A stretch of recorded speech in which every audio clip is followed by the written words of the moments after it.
This week on Conservative Crossroads, how deeply should America be involved in supporting Ukraine, or should it be involved at all? Luke Coffey says yes. Michael Brendon Dougherty says no. U.S.-Ukrainian policy coming up on Conservative Crossroads now.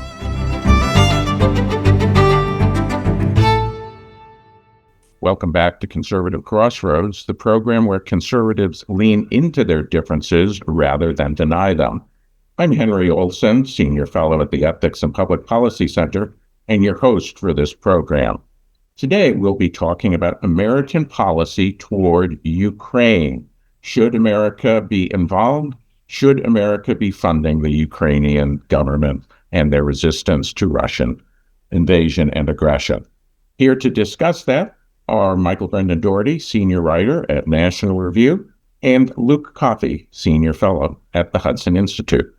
As is our wont, we will start with each person making a 5-minute opening statement as to their position. Luke will go first, and then we'll have 40 or so minutes of mutual questioning, concluded by 2 minutes conclusion statements offered in inverse order of the initial opening statements. So Luke, you're up.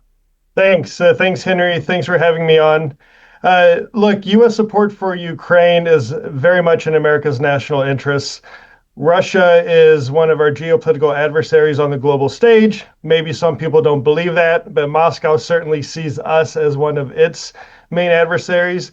And here with our support for Ukraine, without a single American pulling a trigger or getting shot at, we can help the Ukrainians not only defend their homelands, their territory, which is an honorable cause in itself, but we can also witness the slow destruction of one of America's top geopolitical adversaries on the global stage. But Ukraine matters because Europe matters. Maybe Asia is the future. I don't doubt it. But what I do know is that right now, half of the world's GDP is between North America and geographical Europe. What I do know is that right now, 48 out of 50 states export more to Europe than they do to China. And when an American is building a product to be exported, that is an American job. And right now, Vladimir Putin is trying to undermine the stability in Europe that has led to the economic prosperity across that continent that not only benefits the U.S. economy, but ultimately the American worker. We also have other great benefits from our assistance to Ukraine.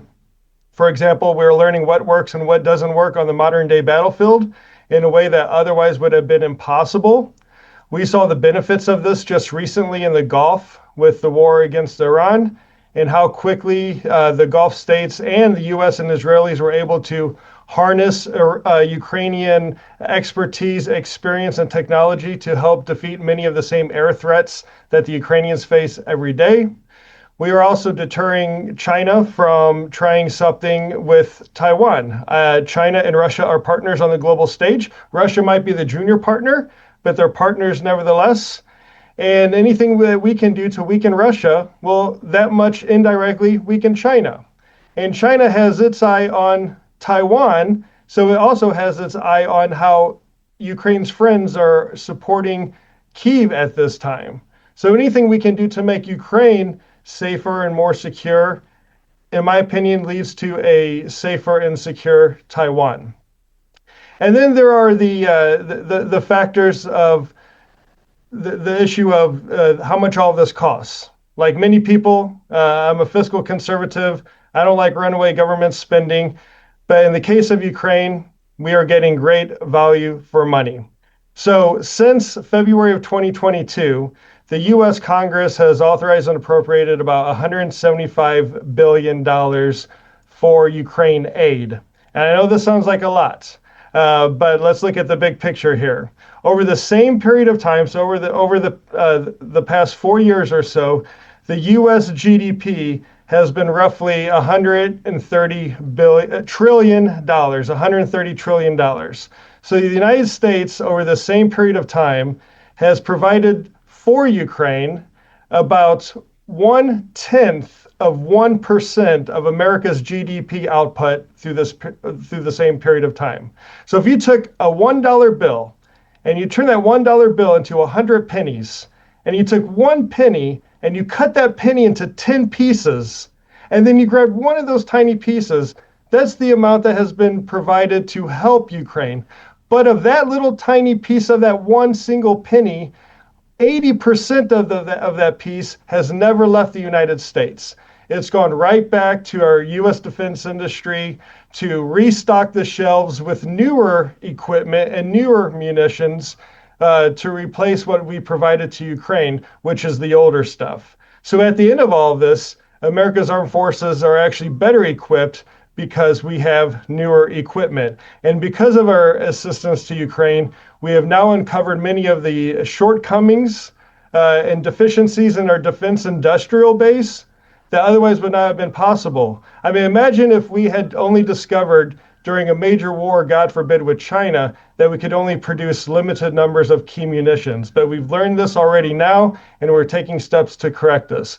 So yes, without a single American pulling a trigger or getting shot at, and no one's calling for Americans to go there and fight, I think what America's providing to Ukraine is great value for money and a huge return on investment for America's national security. Mike, your response. Well, I think, people ask me all the time, what would you do? What would you do about Ukraine? And very much like a person with my Irish last name, I'm very tempted to say, well, I wouldn't start from here. And I think you have to go back and examine the whole of America's policy towards Ukraine and ask whether it's been worth it for America and for Ukraine.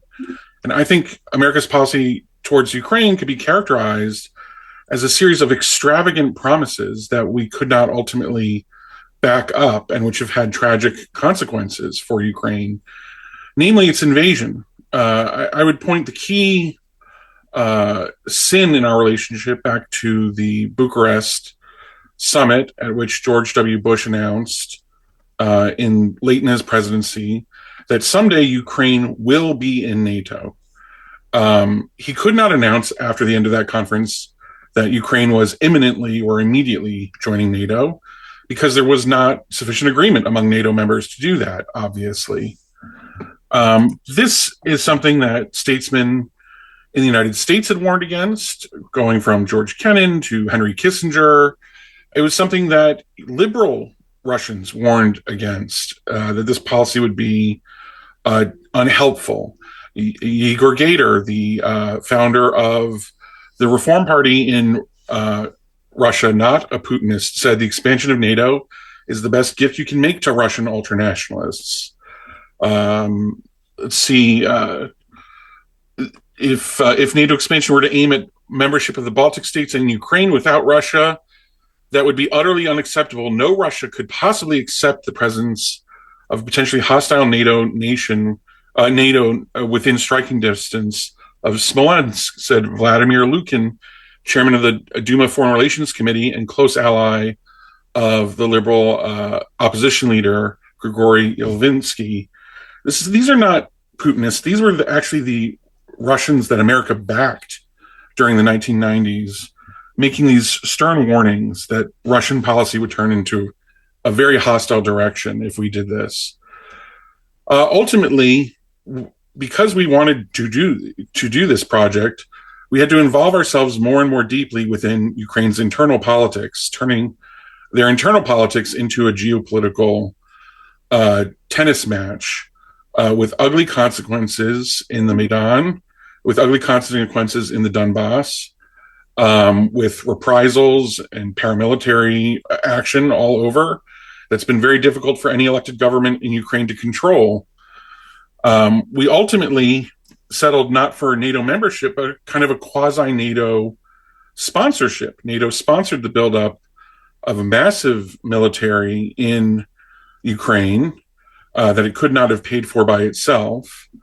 And because Ukraine existed in this liminal space that we created, this is something that a mistake that statesmen have made over and over and over again throughout history, where you promise something in the future, but you can't guarantee when it will happen. You give the opponents of that outcome chance to organize extraordinary measures to defeat it. we saw this, a famous example of this would be the Home Rule crisis in Ireland, where effectively Ireland's home rule would be delayed by 3 years because of the Parliament Act. And in those 3 years, paramilitary action was organized to end this and effect a partition of Ireland in the end after civil war conditions. We saw this even more recently with Brexit. Brexit was something to be done in the future after the vote, and its opponents went to extraordinary conditions, extraordinary, I would argue, extra constitutional measures using the Supreme Court to deny the ability of the Prime Minister to prorogue Parliament. The result has been a tragic invasion of Ukraine that was not deterred at all. And it was a predictable result of our policy. And we have promised, Biden has said, to back Ukraine up, whatever it takes. But the will of the United American people has never been fully behind this. Even at the very beginning of the war, 77% of Americans said they did not want America to play a major role in the war, even though well over 90% of Americans support Ukraine because they justifiably see Ukraine as the transgressed party. Without that popular support, we have extremely hard limits on our ability to help Ukraine. Russia has no such limits, and it has a much dearer interests in this region. And so it is working harder to achieve its maximal aims, and we are limited in our ability to stop them from doing so. Right. Two contrary views. Who would like to start the questioning? Sure, I'll start on the point, Michael, about this was all inevitable because of steps that NATO and the United States took to, in your words, or to paraphrase you, I guess, to like push Ukraine along towards the NATO path without never like fully committing to getting them across the finish line. So leaving them in this gray area, which left them susceptible to Russia. What do you say to the argument that in 2022 nobody was seriously discussing the idea of Ukraine joining NATO? It was not on the cards at all. There was no appetite for this across the alliance. Every NATO summit that took place, Ukraine's membership was never a discussion topic. Or the fact that in 2014, when Russia first invaded Crimea, Ukraine actually had in its constitution a provision that made it illegal to join NATO. Right. And in fact, in 2014, during the lead up to the Maidan, the issue had nothing to do with NATO at all, and was over Yanukovych wanting to sign a association agreement with the European Union, which is essentially a trade deal. So it really had nothing to do with NATO. So why is everything always brought back to this idea that Ukraine was on the cusp of joining the alliance and Moscow simply couldn't handle it? So the justification was to invade and occupy. Well, I'm not going to speak to justification.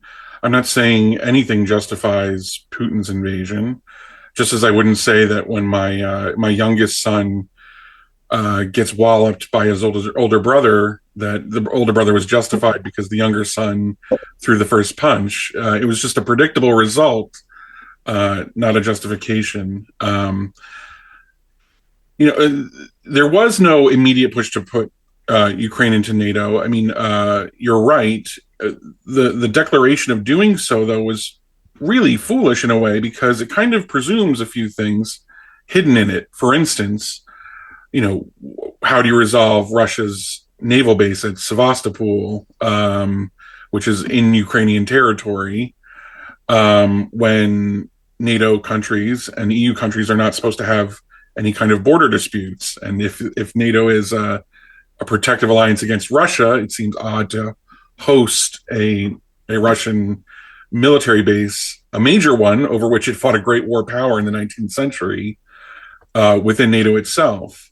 But the fact is, NATO was building up a dramatic, had sponsored the dramatic building up of an armed force. I mean, in 2014, Ukrainians came to the Congress and testified that they only had 6,000 battle-ready troops in the country. by 2022, in the pages of National Review, my interlocutors were arguing that Ukraine had a 500,000 strong man force that obviously should be in NATO because it's the largest land army in Europe after Russia. So NATO was there in this quasi way of here's an, a country being equipped by NATO, trained somewhat by NATO.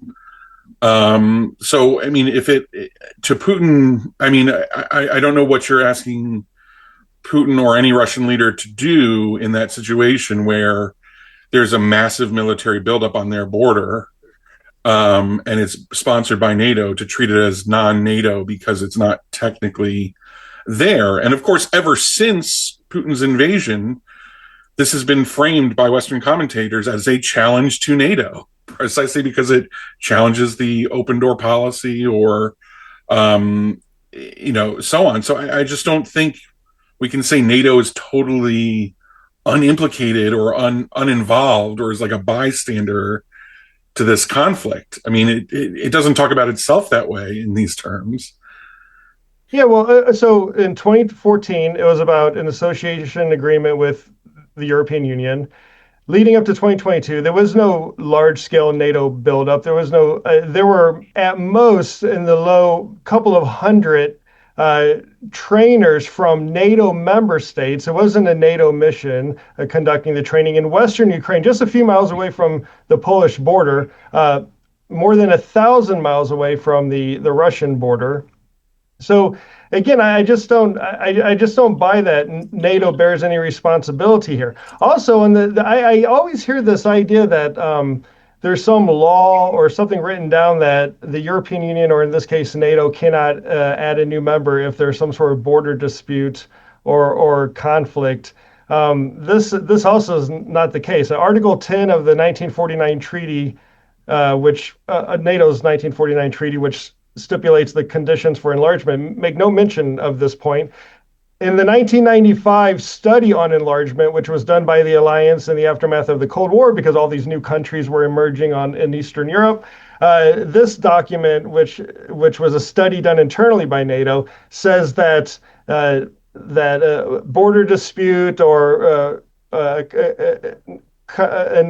conflict with a neighboring country will be a factor in whether or not a country could join NATO, but not the factor. It says a factor. But none of this really matters in the context of Ukraine, because no one was discussing in 2014 and certainly in 2022 of Ukraine joining NATO, especially in 2022 after the Russian invasion and partial annexation of Ukraine, with Crimea and what was happening in Luhansk and Donetsk. I mean, in fact, I would say you are aligning. Like, there were things like enhanced opportunities partner status was placed on Ukraine in 2019, right through 2020. But Ukraine's a sovereign state. If it wants to have a military-to-military relationship with an intergovernmental organization, it can do so. But it wasn't threatening Russia. There was no NATO force. There was no Ukrainian force mobilized on the border with Russia posing to strike. On the contrary, in late 2021 into early 2022, it was Russia that deployed 70% of its ground force around Ukraine's borders. Right. No, that's exactly right. But you say, of course, there's no that Ukraine is a sovereign nation. But like all nations, it has to deal with its neighbors and what the limits of its foreign policy can be, given the strengths and desires of much stronger influential or economically, or neighbors that they depend on economically.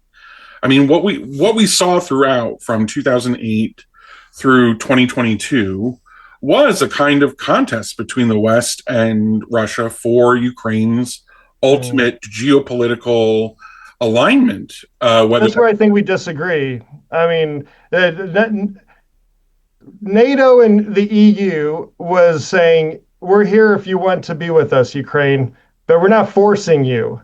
Whereas Russia, on the other hand, It was unacceptable to Moscow that Ukraine would join an association agreement with the European Union instead of joining the Eurasian Economic Union, Right. which was their. So the consequence of Ukraine's decision was for Russia to annex Crimea. Well, listen, I'm That's not the exact opposite of what the West was doing. right. I'm not arguing that the West's methods were more underhanded than Russia. Far from it. And frankly, Ukraine's desire to join the West is perfectly legible. I mean, it's perfectly obvious if you look at, say, the growth that Poland has experienced in the last, generation. Yeah. That's a more desirable arrangement for you in the long run than what's going on in Belarus or Kazakhstan as a kind of model. So again, I'm not saying this gainsaying anything about Ukraine. The desire of many Ukrainians to do this. I don't know that this was universally desired in Ukraine, and of course, this push westward internally in Ukraine came with a form of Ukrainian ultranationalist politics that was provocative to many Ukrainians. It is a thing when the government issues you a passport in a language and giving you a name in a language you don't recognize, or you recognize as a foreign one to the one that was given to you by your mother and the one that's always spoken to you. Sorry, what do you mean? I just mean that the push westward, led by both liberal Ukrainians and ultranationalist Ukrainians, that's a mix. What?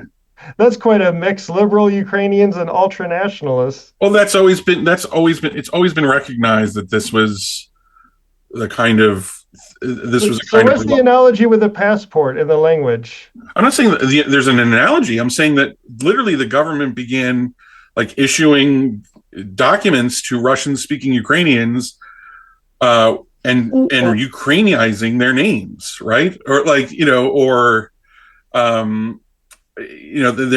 their culture policies started infringing on obvious things I'm just saying that the push westward, while totally legible on the one hand, from my perspective, Ukrainians want to get rich, but not all Ukrainians wanted to do this at the cost of that the government was trying to impose on them.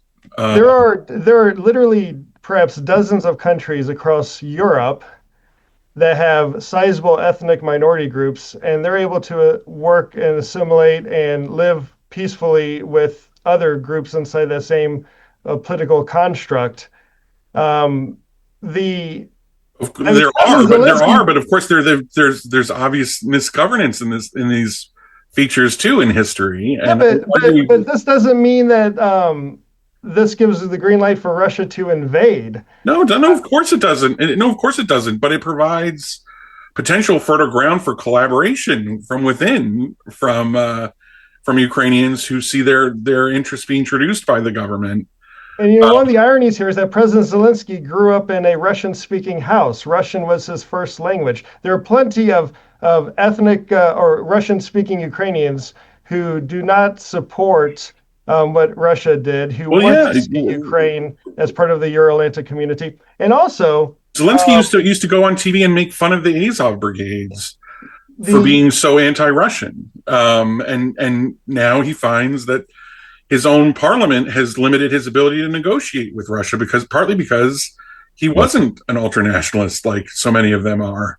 That speaks again to the difficulty we've inserted ourselves into as sponsors, but not ultimately in charge of how this war plays out in the end, where we have implicated ourselves, we've implicated the NATO alliance, even in this limited way. I'm still lost on this point. How did we implicate ourselves into this? Russia invaded Ukraine, not the other way around. Ukraine is the victim, which you've admitted to. I don't understand. How did we implicate ourselves into this? With the support and money and weapons? But this came as a consequence of Russia's invasion. Yes. Yeah, so we're helping out. The United States doesn't have a policy of helping every nationalist movement around the world achieve all of its geopolitical goals and ends. Zelensky is a nationalist movement? I'm saying that Ukraine's struggle against Russia is a nationalist one. Absolutely. Yeah, because they've been invaded. Of course. But Let's just try and keep the temperature down, guys. I know it's a contentious topic, but we're here. No, I'm just trying to understand how America's implicated itself. It doesn't insist that Ukraine fights. It doesn't encourage Ukraine to fight at our behest. Ukrainians want to fight. This is their choice. If the Ukrainians tomorrow say, we're done fighting, then America should support that as well. Implicate is like the gentlest word for describing. I mean, I don't. What other word do you? I mean, you want us to support Ukraine, correct? I thought that's what you're. Are you now arguing that we're not supporting them? Like you've suggested that America's implicated itself in Russia's invasion of Ukraine. No. I'm saying we've implicated ourselves in the conflict in the sense of like we have joined, we've picked a side, we've sponsored them, we are trying to help them win.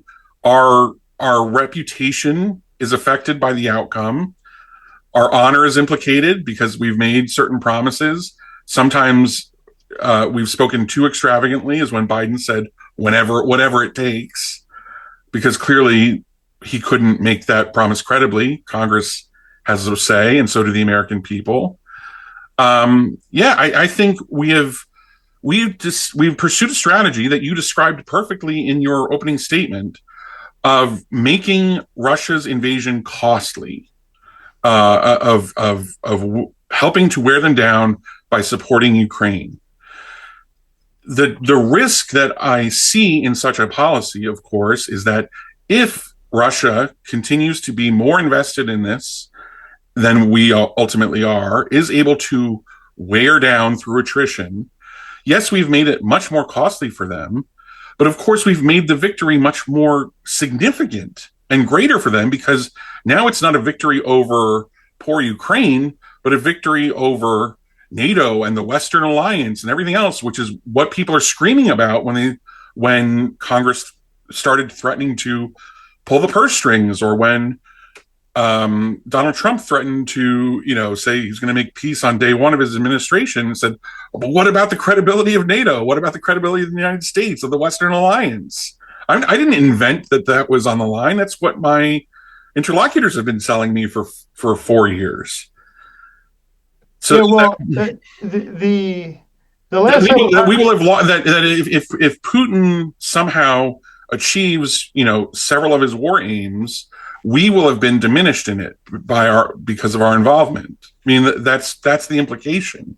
Well, we're not a combatant in it. NATO is not a combatant in it. We don't have troops on the ground. We're not fighting the Russians inside Ukraine. We are providing assistance, and by we, I mean it's a bit of a stretch these days to say that the U.S. is. I mean, it's been 2 years, April of 2024, since Congress last passed any Ukraine funding. The Europeans have actually been spending more on, or have provided more to Ukraine than the United States, going back to 2023, despite this myth that Europe's not doing enough. And we are, we, the West, have supported Ukraine through its efforts of self-defense, which, as a conservative, the concept and principle of self-defense is one that I very much agree with, and I find to be a very noble cause. I remember my first visit to Kyiv after the invasion in November of 2022. We went to the outskirts of in the north, towards the Belarus border, to a town called Irpin, which is near Bucha, that area of Ukraine. And I met a mother with 2 young boys living in an improvised shipping container because her house was destroyed during the fighting, whose husband was in Donetsk, near Mariupol at the time, hundreds of miles away. And I thought, first this husband fought here to literally defend his family, and then now he's hundreds of miles away defending his country, and all the Ukrainians want are the weapons to help them defend themselves. They don't want U.S. troops. They don't want U.S. Pilots. They just want the troops to defend themselves. So why wouldn't we do that? They did ask for a fly zone, and people. No, they didn't. The European. There are a lot of a lot of loose talk in Washington. I agree with you on that. A lot of loose talk in Washington, and certain capitals in Europe were calling for no-fly zones in February and March of 2022, and I never supported or agreed with Okay. that. But the Ukrainians, I think, were aware of the political sensitivities, so they weren't going to ask a question that we would have to say no to in terms of providing U.S. troops. And I think this is why the stat you use about 80% of Americans don't want the U.S. to have I think you said a major role or Major role. major role. That's ground troops. That's U.S. fighting. If you look at polling, the vast majority of Americans support arming Ukraine. Um, Depending on how the question's asked, a small majority, between 45 to 55% of Republicans support arming Ukraine. And America's support for Ukraine is very much viewed as a Biden administration initiative, for better or for worse. It's branded Biden.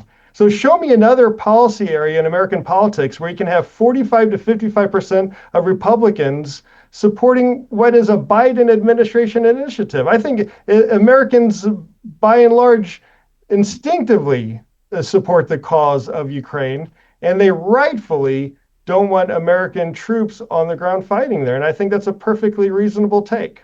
Right, but it also imposes incredibly hard limits on what we can achieve. That's fine. We have to work within these constraints. If we don't want to send ground troops, we have certain constraints. We have to make the best of these constraints, and we're doing it for our national interests. And the consequence is also helping Ukraine. Right, but the problem is if you when you invest in this and you can't control the outcome, you're tempted to go into a spiral of like, But well, we never get involved anywhere in the world if we don't have 100% control of the outcome. I'm sorry, but geopolitics doesn't work this way, and I know you know that. I think you're using this argument because it's convenient for the case against Ukraine, but that's not the way no, the I world know. works. I genuinely think that the founders were correct to put the war power in the Congress close to the people because in democracies, the people are the ones asked to shoulder the burdens uh, of of decisions of war. What we've done ever since we decided that we have a giant world order to defend, not just a country, is we've kind of invented this way of putting foreign policy on a credit card, using foreign proxies, only using air power, trying to limit the cost so that we don't even have to consult the American people about where we're going to risk our honor. The professional expert courtier class around the president can just decide that for themselves, and it means we have this foreign policy where you get all these suboptimal results ultimately. I mean, when democracies fight wars, they're terrifying. They fight total wars to the destruction of the enemy. When you have this kind of foreign policy that's conducted beyond or out of the reach of public opinion and public sacrifice, you get the results you get in Libya. You get the results you get. We're here talking about Ukraine. In And Libya, the U.S. was a combatant. We were dropping bombs in Libya. We had special forces on the ground in Libya in 2011. There's none of this in Ukraine. We are simply providing weapons to Ukrainians to defend themselves. There are no U.S. troops. There are no U.S. planes. There are no U.S. ships. There aren't even U.S. unmanned systems operating in the skies above Ukraine, and they're not a proxy. They have chosen as a nation to fight, and maybe someday they'll say, okay, well, we've done all we can. We can't fight anymore, and in that case, then the U.S. has to recalibrate its policy. But right now, it is in America's interest to help Ukraine defend itself because it not only it's just noble, but these normative values-based ideas don't really hold water these days. But it's in more practical terms, it benefits the U.S. National security because it weakens one of our adversaries. Again, I don't think in the long run we're going to come up with a settlement of this conflict that people will look back on and say, oh, this was, obviously all this sacrifice and bloodshed was worth worth it to never implement the Minsk agreements, and that it was worth it to, and Russia violated the Minsk agreements so many times. There were dozens of rounds of talks on Minsk 1 and Minsk. Angela Merkel said that the Minsk agreements were just a way of buying time for Ukraine to. Oh yeah, and she's known for her warlike positions against Russia. Mike raised a question that I wanted to mention. Since you guys are talking about this, what would an acceptable outcome for either of you to this war be from the standpoint of American interests, not what the standpoint of what the Ukrainian government or the opposition in Ukraine might want? From America's interest, what would be a good, acceptable solution outcome to the war? Both of you, please.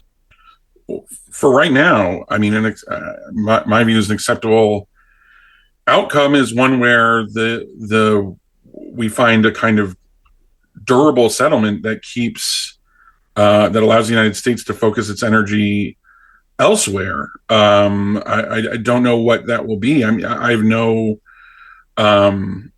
idea how far Putin is willing to push things. Nor do I have an idea of if Ukraine can stand up a government that can control all of potential paramilitary forces that may try to keep the battle going on, even if the government throws up, signs something at a peace table. I'm glad that we've gotten out of here with as little temptation to escalate as we've had so far. But again, I don't know how people will feel if when the terms look like Russia swallowing 90% of the annexed oblasts, or imposing some kind of limit on the size of Ukraine's military going forward, or forcing it, at least to put in its constitution now a commitment to neutrality between the West and Russia. I'm not sure how my interlocutors will feel about those things. I'm fine with all of those. I don't think this has been a big win for Western resources invested. Luke, what would be an acceptable outcome for you? Well, the acceptable outcome for me would be to keep providing Ukraine the weapons and resources it needs if it wants to continue fighting. And we should be in it to help Ukraine win it. But clearly, this isn't the case. Despite Biden's rhetoric, he was never fully committed to Ukrainian victory. It was all about doing just enough for Ukraine to survive, but never enough for it to actually, win fully on the battlefield, despite some of the success that the Ukrainians had on the battlefield, especially in 2022, where they, took back half of the territory that was first occupied by Russia. I don't see the situation as some great strategic defeat for Ukraine or the West under the current circumstances on where the front lines are. So I think what I would find favorable now is for the front line to be frozen where it is as a line of occupation, but without the United States formally recognizing this territory controlled by Russia as being part of the Russian Federation. It would be recognized as being Russian-occupied Ukraine. I don't think we should get in the business of redrawing these maps. And the Ukrainians seem to be one. The Ukrainians will go along with this, from what I could tell, speaking to people privately and from what I hear publicly. The sticking point is in Donetsk, where the Ukrainians still control about 30% or so of that oblast. And the Russians want that remaining territory that Ukraine holds to be handed over to the Russians. The Ukrainians are in disagreement because, from their point of view, they've been fighting in Donetsk since 2014, not 2022, but since 2014. This is a chunk of land still under Ukrainian control that is the size of Delaware, so Americans can visualize it in our minds. Not America's biggest state, certainly, but also not our smallest. And there's about 250, 300,000 or so Ukrainians that still live in this part of Donetsk that is under Ukrainian control. Only Crimea does Russia fully control the administrative borders of what once belonged to of what is Ukraine and now under Russian control. Zaporizhia Oblast, Kherson Oblast, Luhansk Oblast, Donetsk, they do not control full 100% of this territory. So freeze the front line where it is. Do not formally recognize the Russian-controlled parts as being part of the Russian Federation, and then finding in ways to make sure that Ukraine feels as if it's secure, so this will not happen again. So don't put restrictions on the size of its military. Don't put restrictions on where it buys its weapons. Don't put restrictions even on which international organizations it might join. It's not joining NATO anytime soon. Everyone's worried about this, but it only takes one country to veto this. And there's clearly no appetite, not only from Washington, but also across Europe. So this, what I would say, would be a fair and just end to this conflict. Mike, would that be a fair and just end for you? I mean, I would. That sounds like a dream from where we're sitting right now. Why? Why do you think that's so out of the realm of the possibility? I think when Russia is sitting over that much territory, some of which it could negotiate away for its geopolitical ends, the ends it's seeking in a settlement. I just think the idea that Ukraine will have total freedom as if it were like an island in the Pacific, far away from Russia's reach, to make those kinds of alliances just isn't consistent with what we know about history and geopolitics. I'm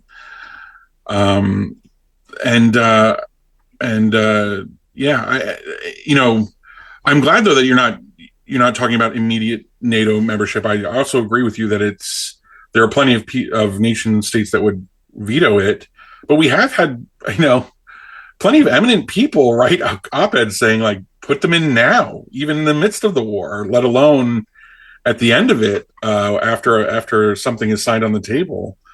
And I don't think it's in the United States' interest to make Ukraine a permanent security dependent on us.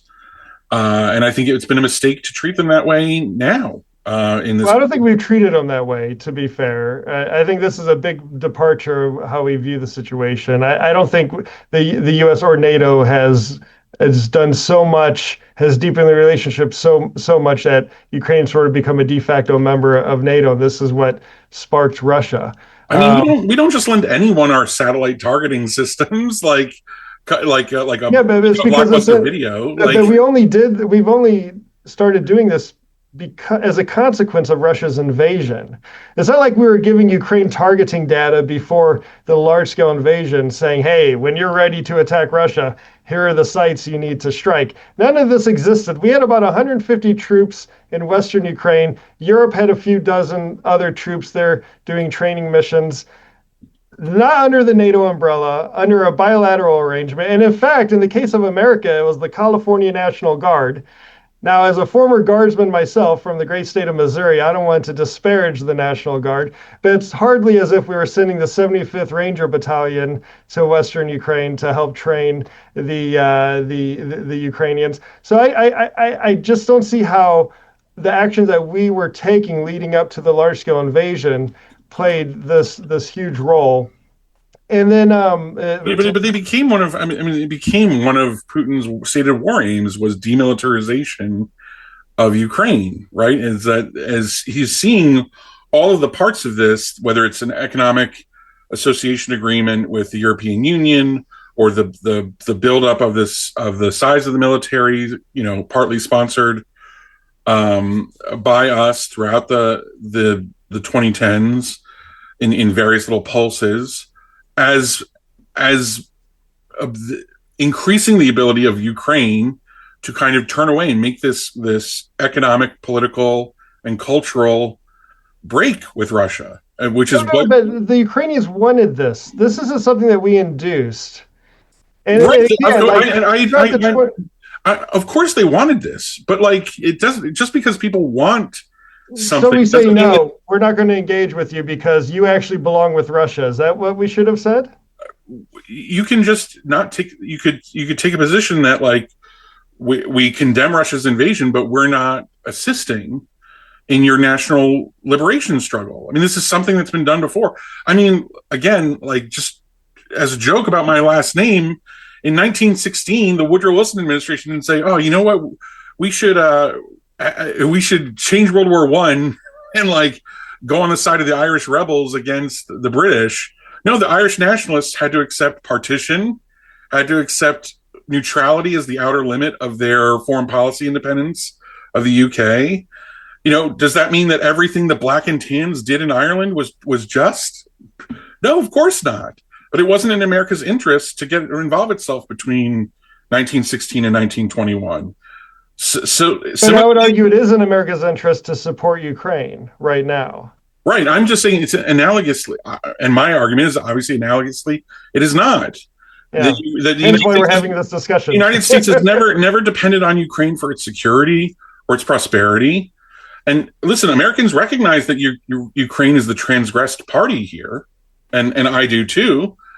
But there are limits to what we can do. I mean, and again, it is not like if we were debating this as two gods in the sky designing geopolitics ex nihilo, like yes, the theological problem of why do bad things happen to good Ukrainians would be something that you would try to solve. But in the real world, where America exists on this hemisphere and Ukraine exists with that many miles of border with Russia, with that many Russian speakers, with that many people who have ties between both countries, with infrastructure and economic relationships,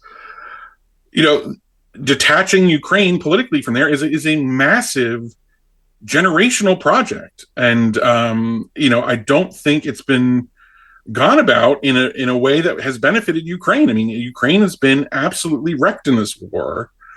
And it's, of course it's difficult. I mean, we've had so much strum and drang in the last, couple months about Hungary because it depends on the Brotherhood pipeline from Russia for oil. I mean, that's a problem that has had 30 years to get solved.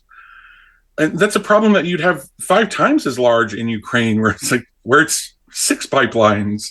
Well, I would say that problem has solved itself in the context of Ukraine. I mean, even Russian speakers, even areas like Odessa, which in 2013, 2014, a lot of people certainly showed some sympathies towards Russian activity with Crimea and Luhansk and Donetsk. That sentiment is gone. There's just been too many indiscriminate bombings, too many atrocities, too many massacres, and right now I think it's kind of I agree. Russia has pushed Ukraine even further away. No, I agree with you, and Russia has a real problem with its war aims in that it's precisely annexing the territory it's annexing the territory that elected Zelensky, who Putin, I think, correctly recognized at first was his best bet at getting the Minsk agreements implemented. He tried diplomatically for about 18 months in a big diplomatic offensive. He campaigned on normalizing and getting along with Russia. And then look what that got him. And now Russia has annexed the part of Ukraine that would support a less westward-leaning policy. So yeah, their aims are contradictory. I mean, I can't solve that for them. They will have created, through the trauma of this war, a much more nationalist, westward-leaning Ukraine. But at the same time, Ukraine still has huge political and infrastructural ties and that it has to unwind, So the sentiments are there to move west, but again, the Western institutions aren't ready to take Ukraine on, whether, the EU or NATO. So, this is going to remain a huge political problem for Ukraine going forward. They're still going to have to find ways to balance until they can, completely move westward, or until Moscow is a very different kind of government than it is now. I'm going to have to interject here because we have run out of time. Thank you. It's time for the closing statements, going in inverse order. Michael, it's your chance for 2 minutes to go with your concluding statements. Sure. We've been trying to talk in a very compact amount of time about more than almost 2 decades worth of history and big disagreements along the way. American policy in Ukraine, I would argue, has been a failure, has been a matter of making promises, leading along the way, assuring that policies that would, potentially deter Russia would work, and they didn't work.